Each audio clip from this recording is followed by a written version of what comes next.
This is part two of being real. And basically, what I was saying was that we were trained up differently. Old, those of us that were raised up in the church years ago, and the training was different. There was depth, there was honor, there was the fear and admonition of the Lord. The marriages today reflect a lack of that. The ministries as well. People are walking away, being married multiple times, not really caring. They're carnal. They're doing drugs. Um, just things that we never would have even thought of. Vessels unto honor don't really live that kind of life. And as I said, our mindset is pretty much that of holiness. Unless you want us to pretend with you and not be real and say bad words and act like we're going to be lustful, I mean, it just doesn't make sense. And people often ask us like, why aren't we married? And they come up to you, they say all kind of stuff, and we're just like staring at you because you don't know who we are. You know, a relationship without honor with most of us. If you meet a vessel unto honor, somebody who's a prophet of God or higher up, they're not going to fellowship with you. They're not going to hang out with you. If you think it's going to be a bunch of women getting together cackling about marriage and you're sexual and you're lewd and perverted, then you need to leave the prophets of God alone. Period. They're not going to meet you there. I'm finding that even the situation that I'm in right now, which is temporary, is filled with the same kind of mindset. These are people who used to be officers or used to be whatever they were in military. From that to different countries, people who used to be nurses. I mean, you can meet people anywhere. I've met different people from all kind of walks of life. And then in the midst of that are people who still will negate who they are. You know what I mean? Like I can meet one person who used to be an officer today that is lewd and ungodly. Shape my perspective on, and that could be not only the same that I can meet, whether it be a doctor, a nurse, a bishop, you know, um, a pastor, people who call themselves apostles, and they live nothing, doing crack, selling crack, on this one different marriages, have stayed together for the sake of supposedly the gospel, but it's been hell. Nothing about it glorified God. You know what I mean? So you stayed in hell on earth when you could have moved towards God's perfect will or the plan of God, which has been my focus today, more on the destiny, God's plan. What did He have in mind about us individually? Is a place that you want to be in when you're seeking God about life. Was there something that you wanted me to do that's meaningful for He and I both? Like, are you still like not happy? Do you still have regrets about making man? Because have people wandering through life and all they experience is backlash. All they experience is that they've still never got delivered. All they experience is, well, they're in a marriage, but it doesn't look like the marriage they believe God for is just a bunch of mess. All they're experiencing is this brokenness. Well, this is just like pieces of something that's thrown together.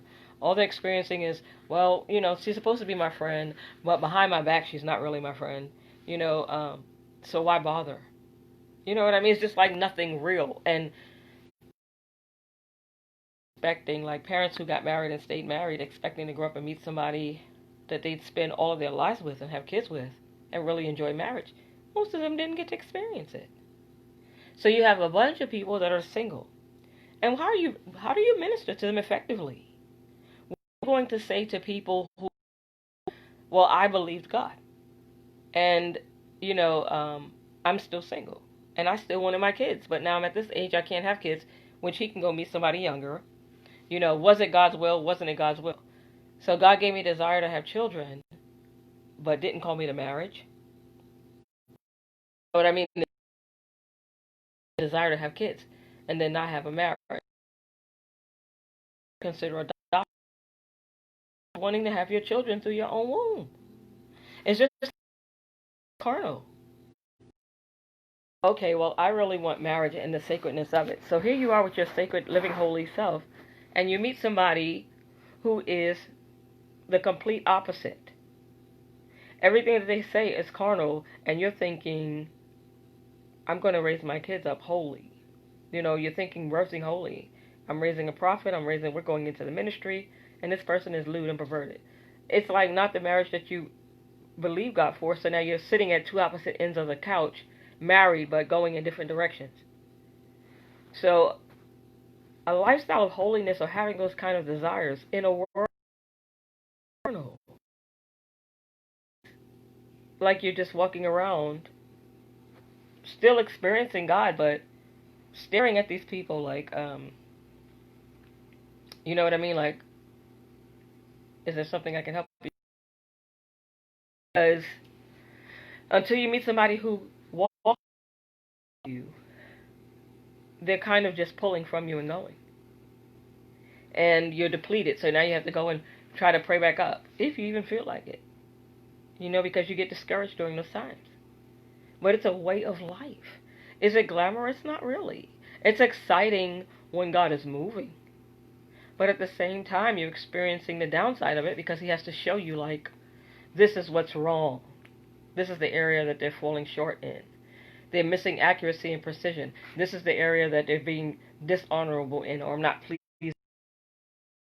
This is not of this area. So you're constantly in the train. Nobody comes alongside you to help, and you're just carry the honor already that God has placed on the inside of you, but you're constantly watching people who don't walk in it. And it's like, I can't imagine the body of Christ not being here, in this place that in the holy. Why am I seeing this to that to be of God? Why do you think that if you are experiencing suicidal thoughts, that God being God shouldn't send somebody to you to minister? If you're really down and depressed and going through and just tired or frustrated in body and discouraged, that God shouldn't send somebody to you to say, here, I need to, the Spirit of God just began to deal with me to bless you, and here, I just need to be obedient. God is just, He's not going to let you sink unless you're in doubt. He said, get out the boat and walk on the water, which he did fine until he began to doubt or lean to his own understanding. And then he started to go under, but he still reached and picked them back up. You as leaders have just thrown people out there and watching them sink and don't care. You haven't reached your hand to grab them at all. But you at times have seen God make a way for you in the midst of whatever it is you were trying to do as unto God, not unto man. Salvation is such that it is a walk of faith. It's a faith walk. You can't walk it in the natural. It is according to your faith be it unto you. God has set it up so that you have to seek him and find him. But it's only when you search for him with your whole heart. So if he gives you a little bit of access in the realm of the Spirit, he's watching your character to see what you're going to do.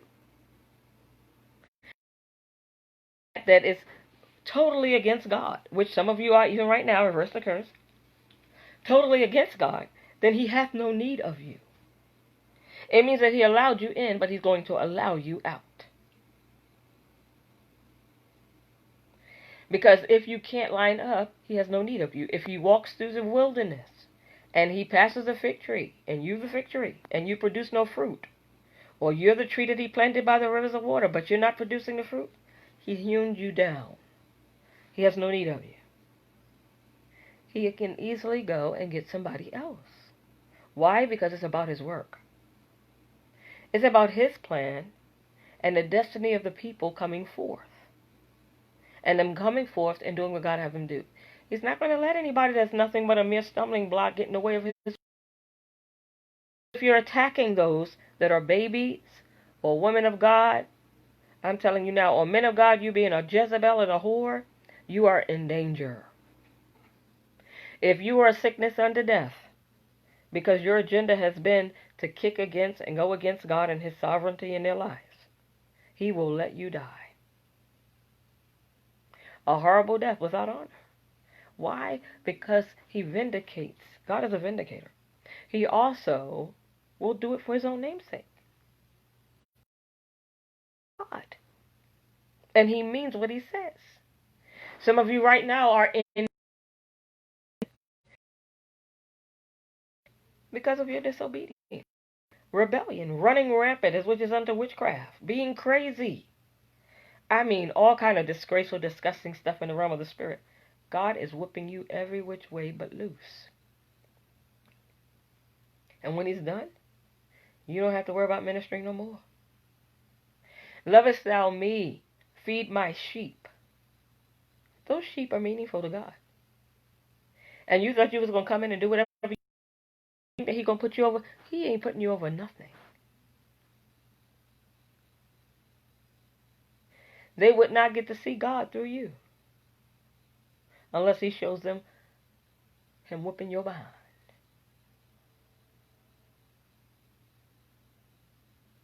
He's not going to be mocked. Can you imagine being a human being in a world that God created himself and kicking against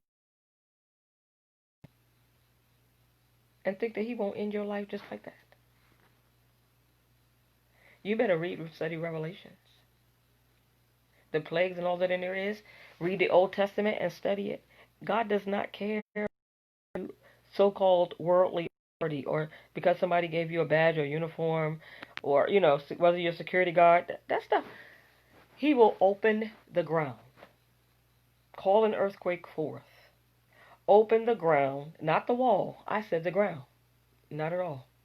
And I'm telling you, I've seen visions of patrol cars going under the ground. Literally, they were falling down in. And I heard an officer he took the cap off, he threw it to the dashboard, and he said, when there's more honor for our lives.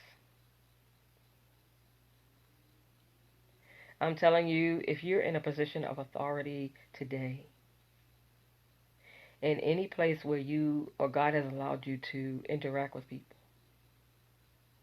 he himself sets an expectation. I know we have jobs, no matter what you're doing, the same thing in the pulpit. If he allows you to learn things, whether it be how to save somebody, how to end a life, that's not just natural, spiritually, prophetically. God will watch your behavior and your character. He doesn't just make the sheep subject to wolves. He'll watch you to see how you're handling the authority, where your character is, what makes it change, money, bribes, increase, and he will humble you to where you need to be or where you can be at your best. I'm telling you to fear God. Having a big mouth doesn't mean anything if it's saying nothing. I have seen him bring people to me that were out of order. When I prayed and believed God for a place, he opened the door. He placed me in that place. And when the people were kicking against my authority, he would bring them back.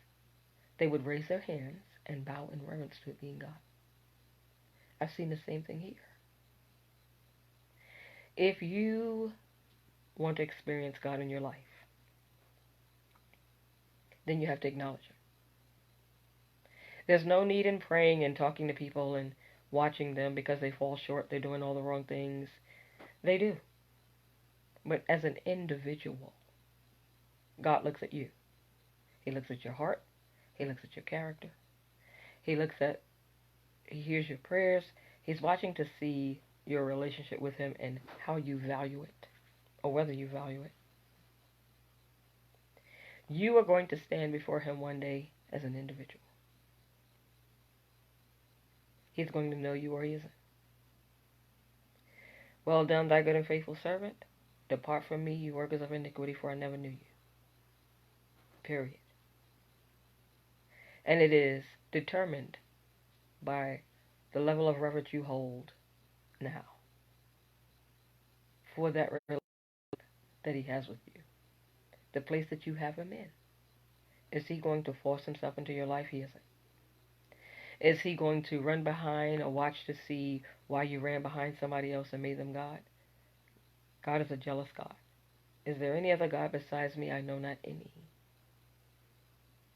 If you decide to run behind people and follow behind them and become gangbangers and go the wrong way, you're going to make hell. You're going to be a depart from me, you workers of iniquity, for I never knew you. If you decide to line up and live godly and pursue a relationship with God, and it be meaningful even if it's between just you and God, I'm telling you, he will honor it, and you will make heaven. You'll see elevations. You will see promotions because they come from God alone. He will train you himself personally. A little set apart, but nonetheless, he'll do it. That is where your meaningful is.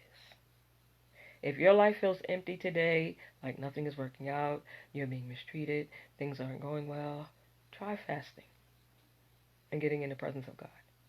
You'd be surprised just how big you are in Him. Talk to you later.